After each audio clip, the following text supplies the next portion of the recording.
તો બાને કહી જ દેવું. હવે મારે આ ગામડામાં નથી રહેવું, આ શહેરમાં જવું છે. શહેરમાં ભાઈ કે જો આ મારી વાત ન માને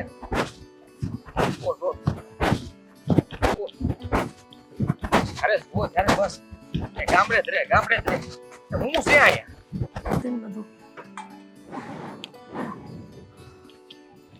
લે બેટા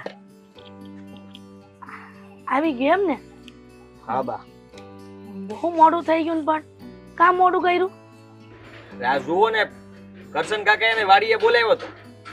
આ કાંઈક એનું મશીન બગડ્યું હતું તો કલાકથી મશીન રિપેર કરતા હતા, માંડ થયું. પણ તારે ત્યાં ટાઈમ બગાડવાની ક્યાં જરૂર હતી? આ કોઈ દુકાનવાળાને બોલાવી આવે રિપેરિંગ વાળાને? હા, અહીંયા આપણે જલ્દી બધા મળી જાય છે ને, તે જલ્દી દુકાન વાળા કોઈ કે ને આવે ને રિપેર કરી જાય. તે કરશન કાકાને કહેવાય કે એક દી રાહ જોવે, ત્યાં ક્યાં ખાટું મોડું થઈ જવાનું હતું. બા, હું તમને એક વાત કહું. બોલ ને બેટા. હા, આપણે અહીંયા રહેવા જ હું કામ આવ્યા છીએ? અને તમને ખબર છે ને કે અહીંયા કોઈ અત્યારે કમાતું નથી. આ ખેતરમાં છે ને મહેનત કરી કરીને તૂટી જાય છે, તોય તે પાક ઊભો થાય ત્યાં ભાવ ન હોય. શહેરમાં રહેવું ને અને તારા બાબુ અને માથાકૂટ કરવી એની કરતાં આપણે ગામડામાં હારા છીએ. સવાર પડે હાંસ પડે કટકટ સાંભળવું ને એના કરતા તો. વાહ, ઈ સાચી વાત તમારી. આ કટકટ સાંભળવું, આ પહેલા તો આપણે રહેતા જ હતા ને. અમારા બાપુ હતા ત્યાં સુધી આપણે ન્યા જ રહ્યા હતા, ત્યારે તો કાંઈ વાંધો નહોતો. અચાનક શું થયું કે આ મોટા બાપુ ને ઈ તો હંધાય ત્યાં જ રહ્યા છે, કોઈ દી ગામડે આવ્યા નથી. અને આ રોનકભાઈ ને ઈ તે ન્યા જ રહી છે ને. બેટા એ ભલે ન્યા રહેતા, આ તારા બાબુ અને મારે બેની વચ્ચે માથાકૂટ થઈ હતી અને એવડો મોટો બાંધવાનું થયું ને તે હું કંટાળીને આવતી રહી આ ગામડામાં. આ બટકું રોટલો ગામડાનો હશે ને હાલ છે, સવાર પડે હાંજ પડે આ કકડાટ કોઈથી સહન ન થાય. તમે હંમેશા આવું જ કહો છો, કકડાટ કોઈથી સહન ન થાય. આ તમે મારી હાલત નથી જોતા? આ મારી હાલતના ગામમાં કોઈ છે? કોઈ નથી. જરાક તો વિચાર કરો કે હંધાઈ છે ને ઉંમર લાયક અહીંયા છે અને ઈ બધા અરે હું કામ કરું છું. મને મન નહીં થતું હોય કે હું શહેરમાં જઈને કઈ કામ કરું. માનું છું કે આ ભણવામાં કઈ વાળ્યું નથી મેં, પણ તોય ધંધો તો કરી શકું ને, કઈ નોકરી કરી શકું. બેટા આ કેવું હેલું છે, પણ ત્યાં શહેરમાં જઈને રહેવું, આ નોકરી કરવી એ બધું અઘરું છે.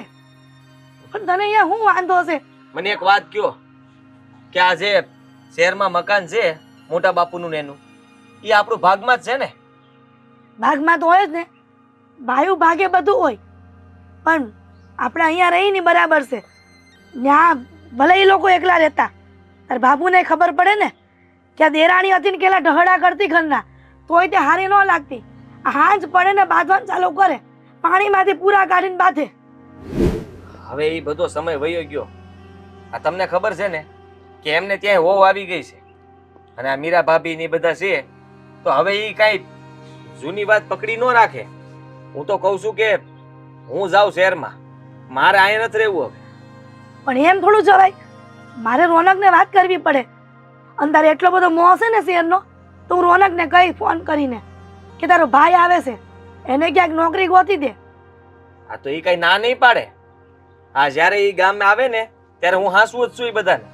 અને અમારા બંને ભાઈઓ વચ્ચે તો કાંઈ વાંધો નથી. આ તમારી અને બાબુ વચ્ચે હું આ ઝઘડો હાલે છે ને એ જ ખબર નથી પડતી. એ કઈ ભૂલવા તૈયાર નથી. હવે છે ને સમયની હારે ફરી જવાય, આપણે બદલાય થોડું. સમય બદલાય બટા, પણ માણા તો ન્યા ન્યા રહી. આ ભૂતકાળ કોઈથી ભૂલાય નહીં. આ કાળા કંકાસ કરવા ને એની કરતા મારા દીકરાને અહીંયા સુખેથી રોટલો બનાવીને ખવડાવીશ. તમારી વાત સાચી છે. આ તમે અટાણ લગીને મને અહીંયા જ રાખ્યો છે. મેં કોઈ દિવસ તમને કાંઈ ફરિયાદ નથી કરી, પણ હવે કરું છું કે મારે હવે અહીંયા નથી રહેવું. આ ઘરમાં છે હું, અને હું તમને તે જુઓ, આ શું કહું તો શહેરમાં જવાનો મને મોહ છે અને ત્યાં છે ને બે પૈસા કમાઈશ ને તો હું આવી જિંદગી જીવવા નથી માંગતો. આ આખો દી ખેતરમાં કામ કરવાનું અને મારે તે ત્યાં એસી ઓફિસમાં બેવું છે. બટા મને હરખ ન હોય કે મારો દીકરો ગામડાની જિંદગી છોડીને આ શહેરમાં નોકરી કરે અને આ એસીની ઓફિસમાં બેન ઠંડો ઠંડો પવન ખાઈને કામ કરે.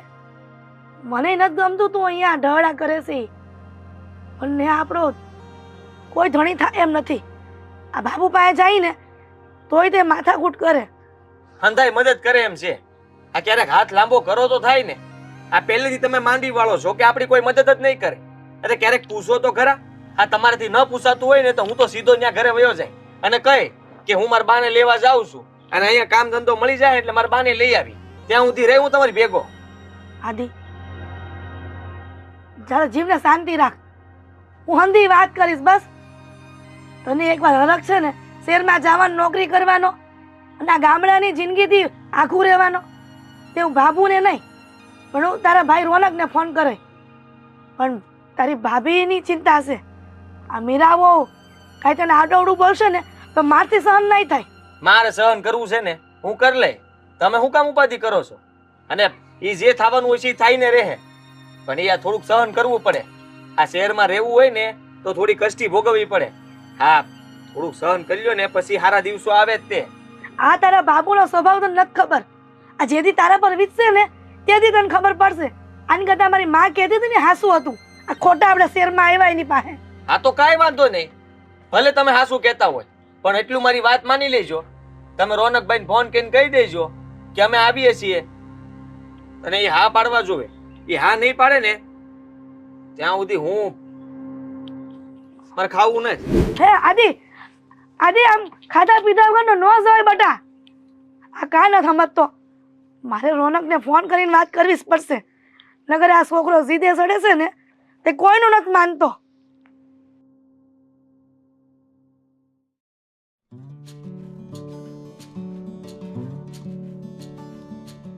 અરે હા, સાડી મંગાવવાની છે.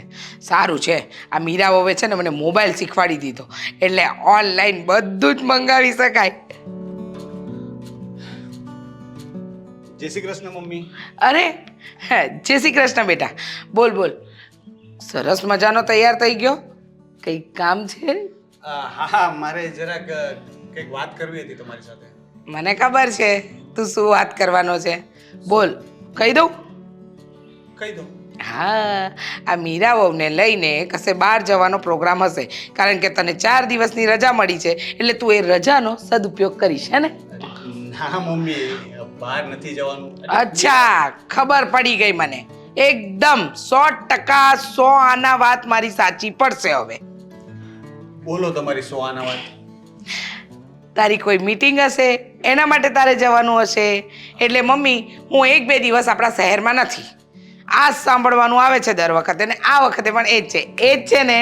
એટલે 50% સાચું ને 50% ખોટું. એટલે 50% સાચું. અચ્છા, આ તારો પેલો મિત્ર છે? હા, કોણ? લે બિંદેશ. હા, એનું શું?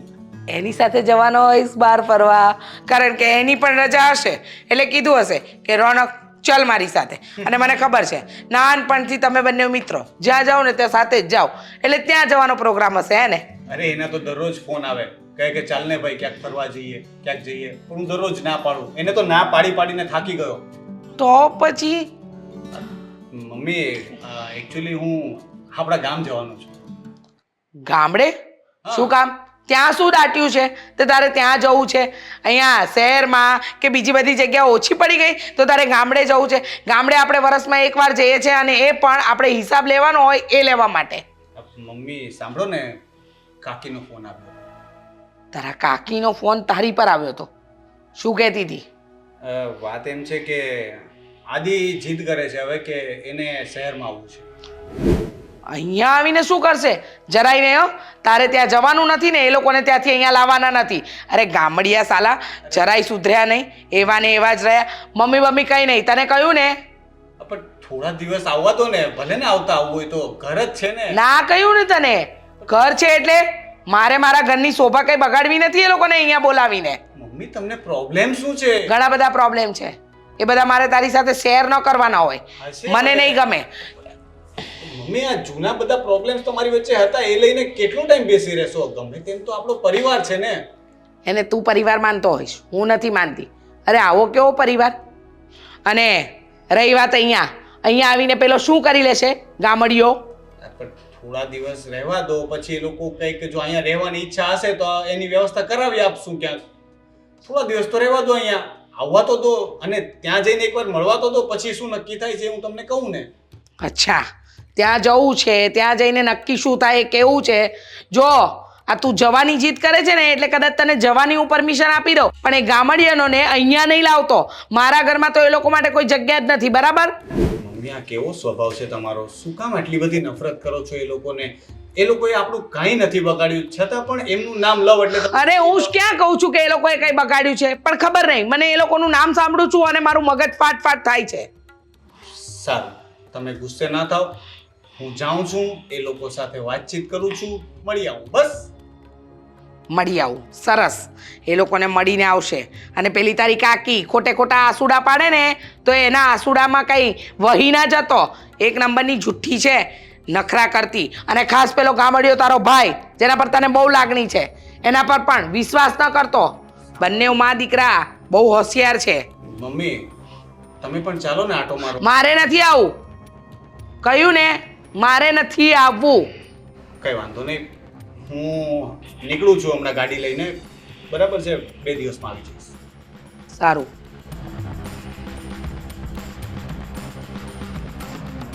શું જોઈને પેલી મારા છોકરાને ફોન કરતી હશે?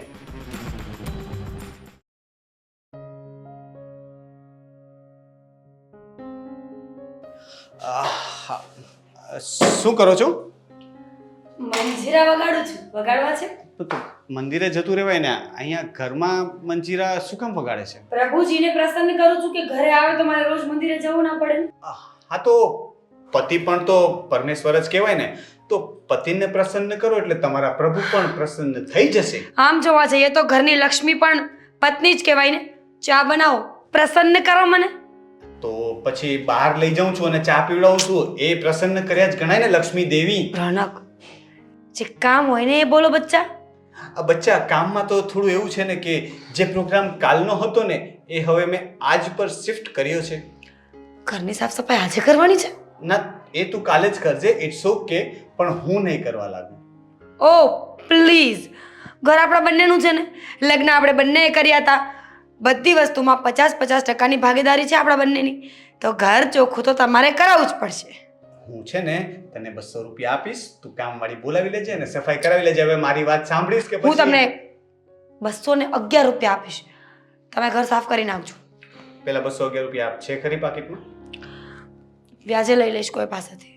હવે તારી હોશિયારીઓ બંધ કર અને મારી વાત સાંભળ. શું છે પણ?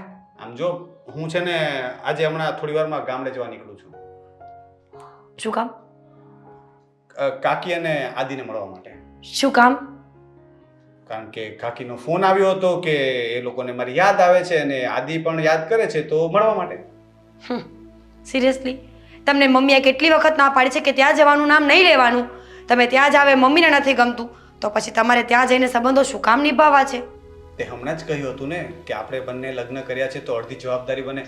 તો મારી રજામંદી હોય તો મને તારે આવી રીતે ના કહેવાય ને, તારે મારો સાથ આપવો જોઈએ ને, કે મમ્મીનો આપવાની છો? રોનક, હું સાથ કોઈનો નથી આપતી, સમજાવવાની કોશિશ કરું છું કે જે વસ્તુ આપણા ઘરનાઓને ન ગમતી હોય ને એ માણસને ન કરવી જોઈએ. That's it. અરે આ બધી મગજમારી મેં મમ્મી સાથે ઓલરેડી કરી લીધી છે, એટલે તું એ રહેવા દે. મમ્મીને માંડ બનાવ્યા છે. એકચ્યુઅલમાં મારો કાલે જવાનો પ્લાન હતો, પણ મમ્મી માંડ માન્યા છે ને, એટલે હું આજે જ કલાકમાં નીકળું છું. નહીં માનો. જો મીરા, મારી વાત સાંભળ. કામ શું છે ત્યાં? એ લોકોને લેવા જાઉં છું. શું કામ? એ હું આવીને વાત કરીશ. પણ અહીંયા શું કામ છે એ લોકોનું? આટલા ઘરમાં એકલી હું કામમાં પહોંચી નથી વળતી, હવે એમાં પણ 2 માણસ વધારે આવશે તો હું ક્યાં જઈશ? પણ હજી ફાઇનલ નથી થયું. મેં મમ્મીને એવું જ કહ્યું છે કે હું વાત કરીને પછી નક્કી કરીશ. પણ તમે જાઓ છો એટલે નક્કી જ સમજવાનું રોનક. મારે તમારી આ મીઠી ભાષા છે ને ક્યારેકની મને લઈને ડૂબી જશે. મીઠું મીઠું બોલીને બધાને અહીંયા લઈ આવશો અને આ ઘરને છે ને ઝૂ બનાવી દેશો. ઝૂ. ભૂલી ગઈ ને? તું પણ એવી રીતે જ આવી હતી. હું મીઠું મીઠું ના બોલ્યો હોત તો તું પણ આજે ક્યાંક બસ ફસાઈ ગઈ ને હું. આ તો હવે ફસાઈ જ ગઈ છો તો પછી પૂરું કર, બીજું તો શું. નહીં માનો ને, મારે શું? તમને મજા આવે એમ કરો, જાવું હોય તો જાઓ, ન જાઓ તો કંઈ નહીં. હું તો એમ કહું છું કે થેલા ભરીને જાઓ, 15-20 દિવસ રોકાજો. વધારે ઈચ્છા હોય ને તો કપડાં હું અહીંયાથી મોકલાવી દઈશ, એ લોકોને અહીંયા લાવવાની કોઈ જરૂર નથી. એ હું ફોન ગામડિયા. કરીશ તને તો બસમાં મોકલાવી દેજે થેલો. હે સિરિયસલી કેવું માઇન્ડ છે તમારું. અરે પોતાની પત્ની અને માં કોઈ વસ્તુની ના પાડે ને તો લોખંડની લકીર સમજવી જોઈએ એ વસ્તુને. ને જ્યારે પતિ ના પાડે ત્યારે એની વાતની તો કઈ કિંમત જ નથી ને. ક્યારે તમારી વાત નથી માની? અત્યારે જ અભી હાલ. એ વાત તમારી નથી, એ વાત તમારા કાકી અને એના દીકરાની છે. જો સાંભળ, તમે સાંભળો, એ લોકો મને પસંદ નથી, મમ્મીને પસંદ નથી, એટલે એ લોકોને આ ઘરમાં ન આવવું આપણા જોઈએ. પસંદ હોવા ન હોવાથી કઈ નથી થતું મીરા. તને ખબર નથી કદાચ કે આપણે બધા સાથે રહેતા હતા ને ત્યારે આપણી વચ્ચે કોઈ જ પ્રોબ્લેમ નતો. તો પ્રોબ્લેમ આવ્યો ક્યાંથી? તું મારી પૂરી વાત સાંભળીશ કે પછી નહીં? પપ્પા જતા જતા મને કહીને ગયા હતા કે એ લોકોનું ધ્યાન રાખજે, કારણ કે આપણી વચ્ચે જે પણ મનભેદ છે ને એ મમ્મીના કારણે છે. મમ્મીએ ઝઘડા કરીને આપણા વચ્ચેના સંબંધો બગાડ્યા છે. એ લોકો તરફથી કોઈ પ્રોબ્લેમ નહોતો, એટલે મને પણ પ્રોબ્લેમ નથી. ગમે તેમ એ મારો પરિવાર છે, આદિ મારો ભાઈ છે અને રહેશે. તારા કહેવા ન કહેવાથી હકીકત બદલી નહીં જાય. પતી ગયું? હા, પતી ગયું. મેં કંઈ સાંભળ્યું જ નથી. કઈ વાંધો નહીં, જો તારાથી થાય તો બેગ પેક કરી રાખજે, નહીતર હું બહારથી આવું એટલે બેગ કરી લઈશ પેક. હા તો જાતે જ કરી લેજો ને, અહીંયા કોને શોખ છે? બેગ પેક કરી લઈશ. બેગ પેક કરીને જાઓ, તમારા નામની શાંતિ.